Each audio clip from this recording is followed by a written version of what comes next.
Short hair, straight from Italy. That was an amazing game. I enjoyed the 2 games against QPR, both home and away.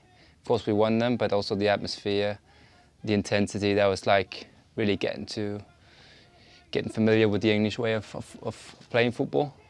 But yeah, that front trio was really special, I think.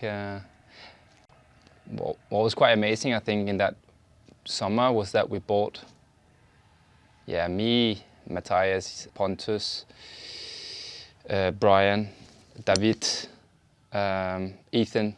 So 6 like players who turned out to be like very important players for the team, and even today as well. That was a good window by Matthew and Phil. That was the last game before the COVID break, I think. We beat Sheffield Wednesday 5-0. Actually, that was a special game as well. Even though I didn't contribute to goals, I remember being subbed and had a really good applause from the fans, I think. And from my first season, it was one of the best games, I think. Oof, going straight to that. Maybe it was meant to be, you know. But I was so down after that. Like I invested so much in that season. I remember being away from my family for a long time for the semi-finals and the final as well. So that was a big blow. But like you said, it would also have been a shame to go up and then play with no fans. So eventually we got there the next year, and that maybe also fired the championship season, and where we went up to play this game. It's with mixed feelings. So the season before, where we lost to Fulham, I think I played more or less every game, the 2 finals, the 2 semi-finals and the final.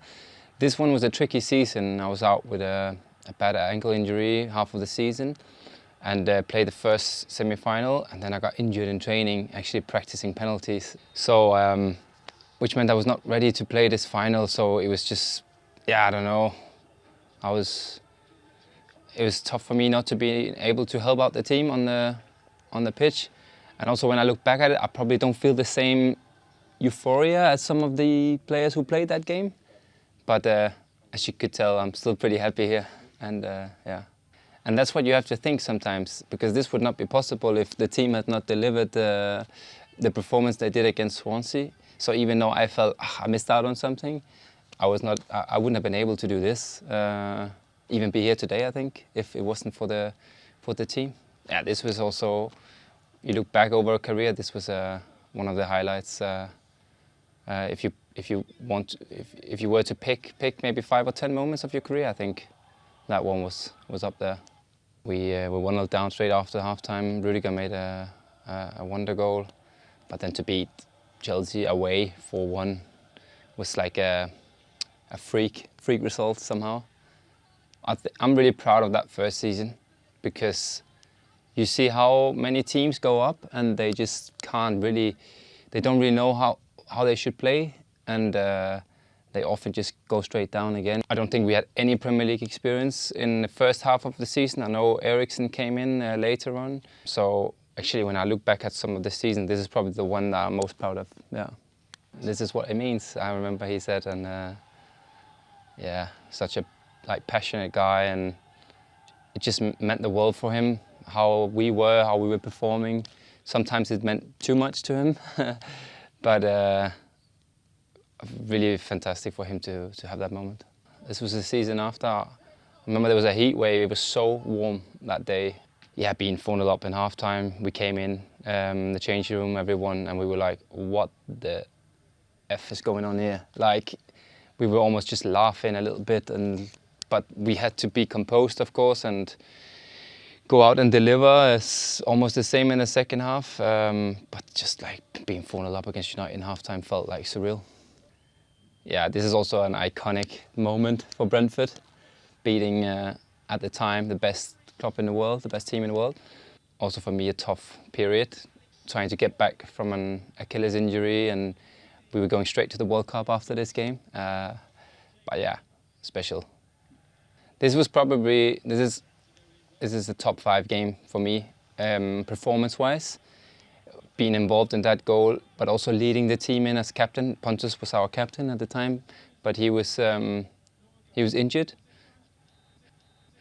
So this was such a proud moment for me, being captain against Liverpool and beating them 3-1, well deserved. I remember being like, speak about euphoria, that was that feeling I had. Like I was just so proud of myself and proud of how we could just beat City, beat Liverpool, and going toe-to-toe against the biggest teams in the world.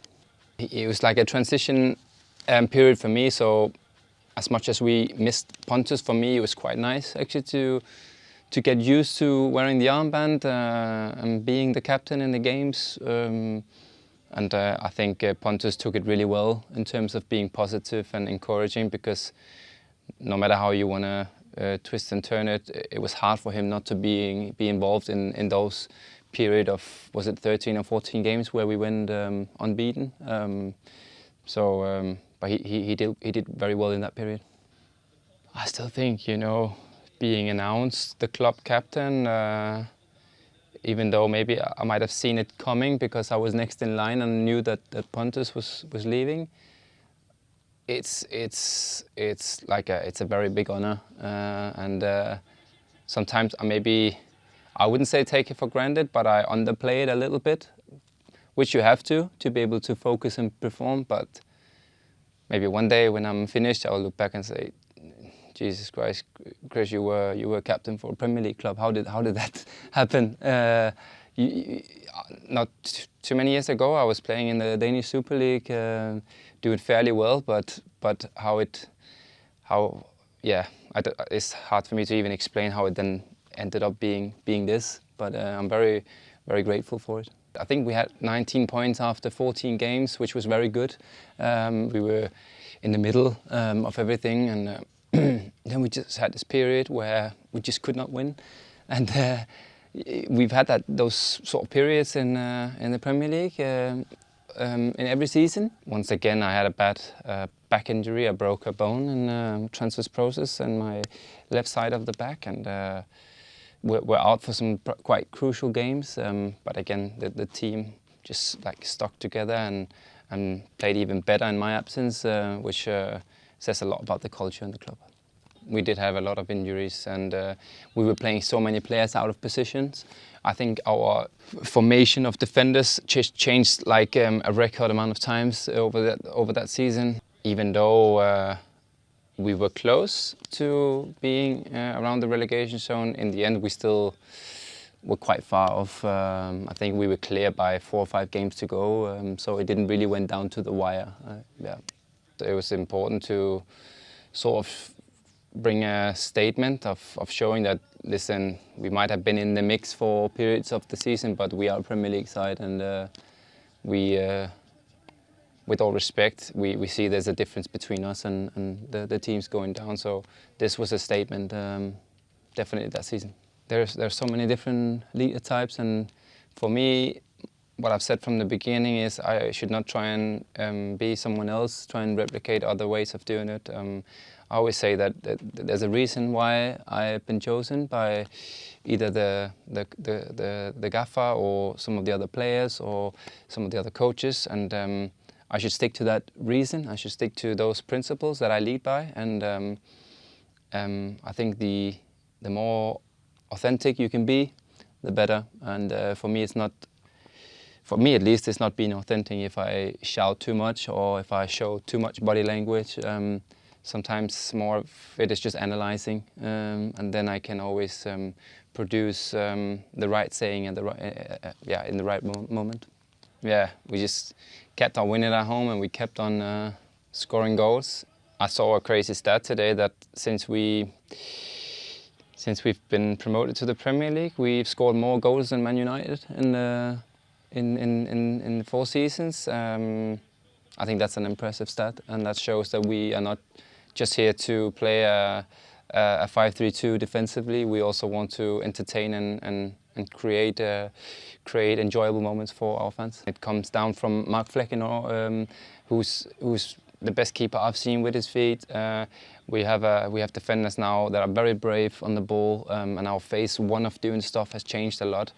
I think there's been a good flexibility in the midfield as well. I'm getting more forward, Vitali's getting more forward, and that's also nice that we can sort of help producing goals and assists from the midfield. I think I've always had a good idea of where to be defensively. I've sort of like try and listen a little bit more to how I was as a player when I was young, and I was more offensive. I was more like a 10. I even played a left winger where I was going in, but didn't score enough goals and assists. So I do have that part in my game, and I think with us changing formation, we've sort of shared the responsibility, mainly me and Vita, in terms of who should be the 6, and that has left me with more opportunities to go forward, which is something I really enjoy. It really is a nice place when we deliver, when we get the crowd with us, and also this moment stands out, of course, for me, where it feels like a dream you're in when these things happen. It feels so, surreal is probably the best word to describe it, and that's often how I feel when I score a goal. That's why my celebrations are all over the place, but it's nice. It's even though you're a defender or holding midfielder, I think everyone can agree on that scoring a goal is a special feeling. I think it's really, really, really impressive what we're doing this season, but what we have done in the time I've been here. It's a combination between acknowledging what we're doing well, but also never being satisfied and trying to develop and progress and educate players, and that there are so many elements in the club, and they seem to be aware of everything, and every person plays his role, whether it's the media department, whether it's the physios, whether it's the players, whether it's the kitman, whether it's the administration. There's a good connection between everyone, and I think everyone feels like, I've been a part of this, I'm doing my bit to contribute with Brentford being where they are today.